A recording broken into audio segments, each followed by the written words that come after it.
Okay, today we want to speak to you about the Toldot Yeshu, which is an anti-gospel many centuries ago, trying to vilify and parody the Moshiach. But you know what? The joke is always on the devil in the end. Because, friend, I want to tell you today from the book of Haggai, the book about the genealogy. Because as I just showed you here in this genealogy, both in the genealogy of Miriam bat David and in Joseph ben David, you have Zerubbabel. Now, this man is mentioned in the last verse of Haggai, and he's called God's signet ring, his hatam.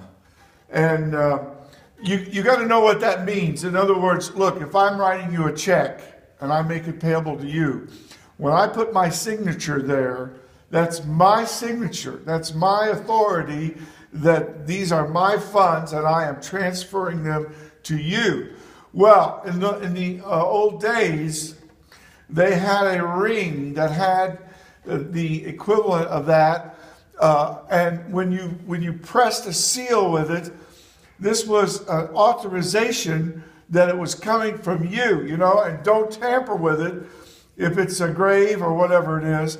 And the point I'm trying to make here is God is telling Zerubbabel, the Persian governor, who happens to be a direct descendant of King David, that he is right in line, and that my servant, Avdi David, my servant is coming. We're talking about Moshiach.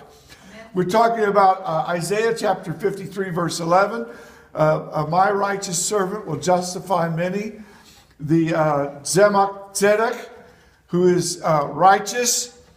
The Tzedek.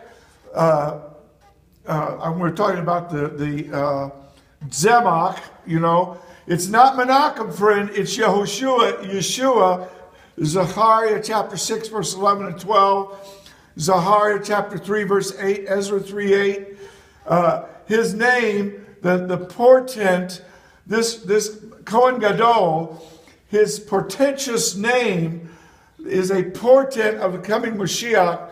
And he says to this, and it's right there in the Targum Shavaim, this one is Jesus, Jesus. He's Yehoshua ben Yehozadak. He's the Kohen Gadol. Well, at the same time that he is there on the scene, so is this Persian governor.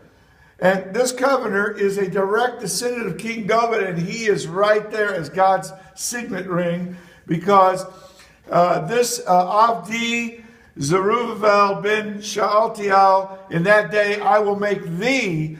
He's talking about how the Davidic lineage, the Sefer Hayachas, the pedigree, if you will, of Moshiach is right there in this man. Then, when you get to this very narrow window of time in pre-Hurban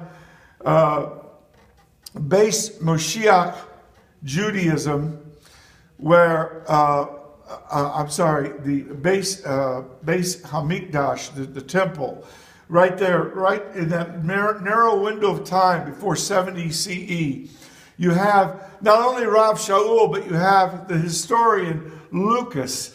And what is he doing in Jerusalem? He is getting the genealogical records, not just of Joseph ben David, but also Miriam bat David. That Miriam comes through Natan, and Joseph comes through Shlomo. And this shows the impeccable credentials of Moshiach, that he is Moshiach ben David. And this is so very important, friend, because God is doing something. God is doing something, not just restoring the temple, but restoring the dynasty of David in the Holy Land, so that Moshiach can come. And when he does come, it says, the desired of all nations. You got to look at the very chapter 2 of Haggai, verse 7. And I will shake kol goyim, all nations, and the chemdat kol hagoyim. Now, you know, we have an institute, Artists for Israel Institute. It's a Messianic Bible Institute, friend. You can study with us online. And you need to know that this translation, the Orthodox Jewish Bible, brings this out. That this word, himdat, the desired, himdat kol goyim, the desire of all nations. This is an allusion to the kol himdat Yisrael. This is what Shmuel says to Shaul. You remember the king? Him and his base, his house, his dynasty. Shmuel is saying, is it not you? And of course, that's found in 1 Samuel 9:20. But of course, he put it as a question. And God found somebody better than him because he was not obeying God. So the dynasty was changed to the dynasty of David. And that's what we're talking about here. That the Lord whom you seek, with a capital L, Lord, Ha'adon, will suddenly come to his temple. In Malachi chapter 3, verse 1. These are all post-exilic prophets who are laying the stage. They're setting the stage now for Moshiach to actually come. And these are the final prophets of the Tanakh. And we're talking about Haggai 2:7. We're talking about 1 Samuel 9:20, Malachi 3:1. And we're also talking about 1 Corinthians chapter 16, verses 1 to 4, the so-called collection journey. Because Rav Shaul is bringing the wealth of the nations to Jerusalem. And you know, there was a prophecy that Luke writes down, because he's not just a historian, he's also a prophet, that the times of the Gentiles will not always be, friend.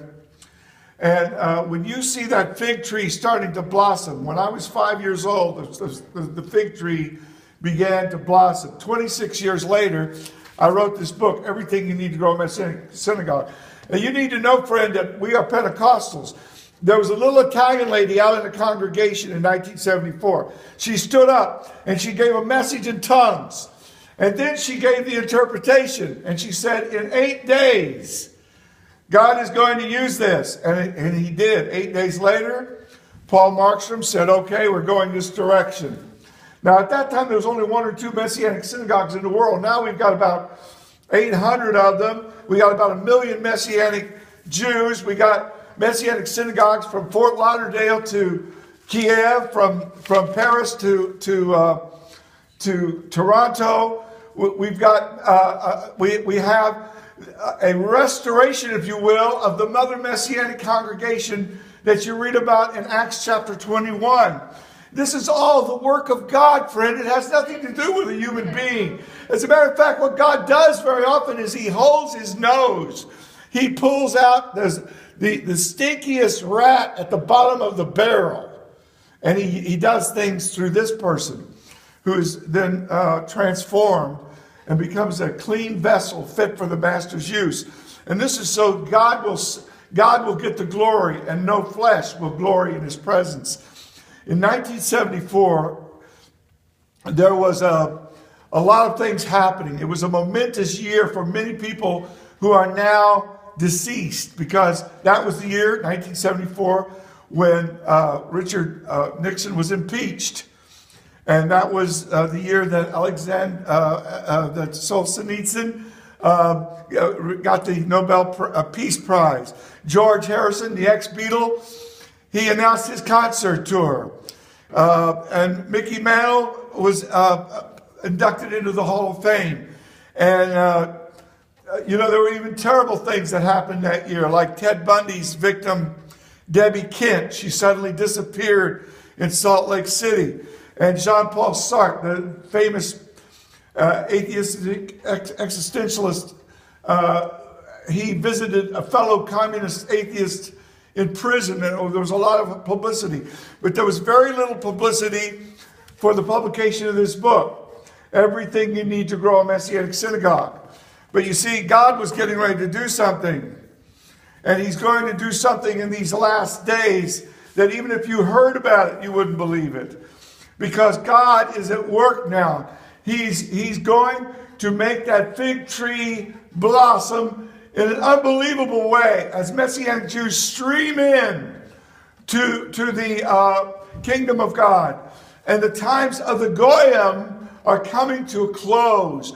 While the Goyim are thinking about having a sex change, going to a tattoo parlor, going to see pornography that's actually in the regular theaters coming from the regular Hollywood studios, when they're doing all of this wickedness, and when saber rattling of nuclear weapons is going on among these Goyim, very sort of under the radar, just the size of a man's hand, very small.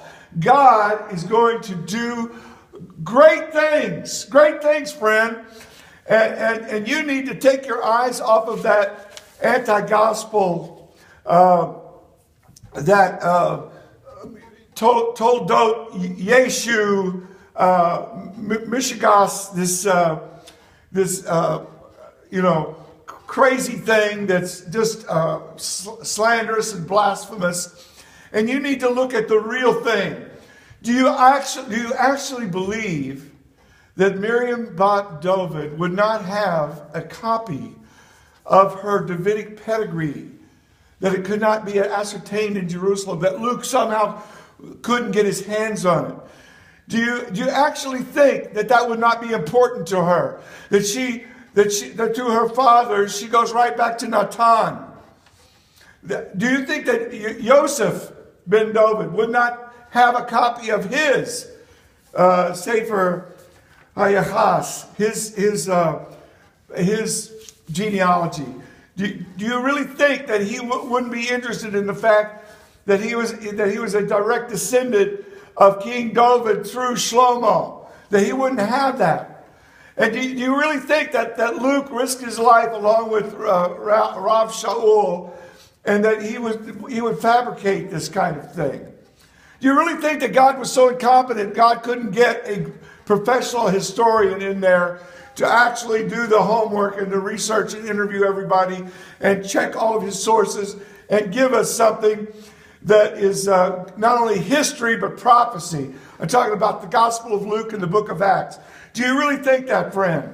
Do you really think that Haggai was so unanointed that he really couldn't get it right? That he didn't know what he was talking about when he walked up to this Persian governor, Zerubbabel, who was very humbled. He was working for the nation of Persia.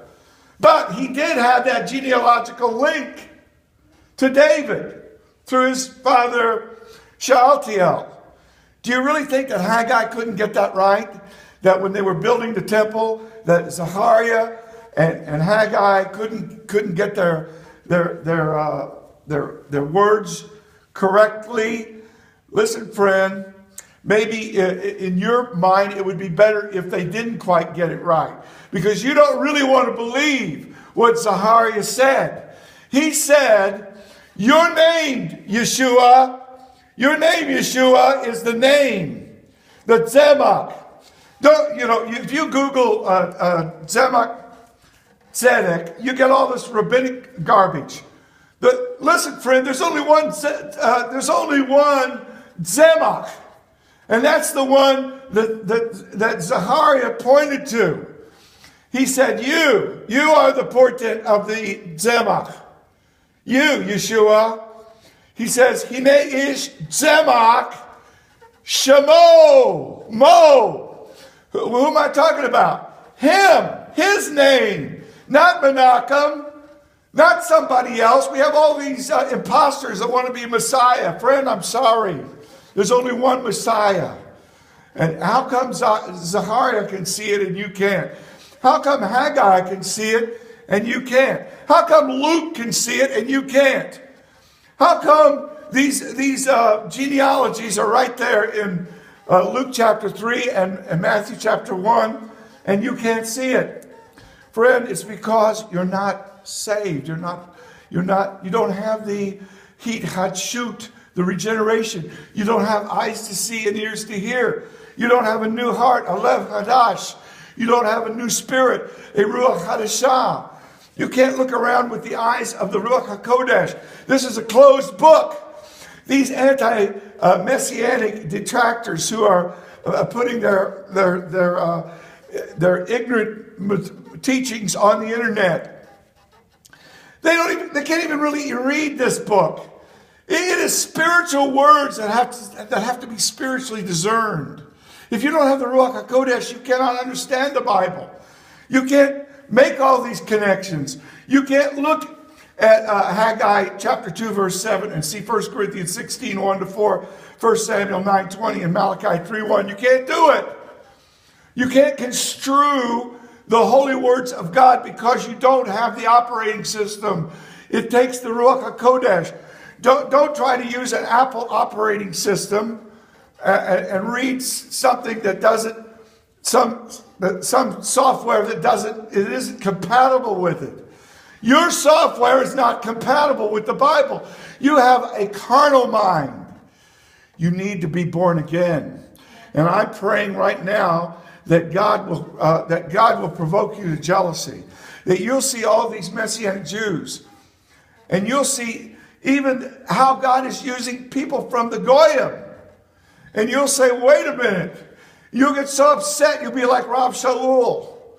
You'll have to push the buttons until you have an encounter with Yeshua himself and make teshuvah and come to a saving knowledge of Moshiach ben David. Can you say amen? Amen.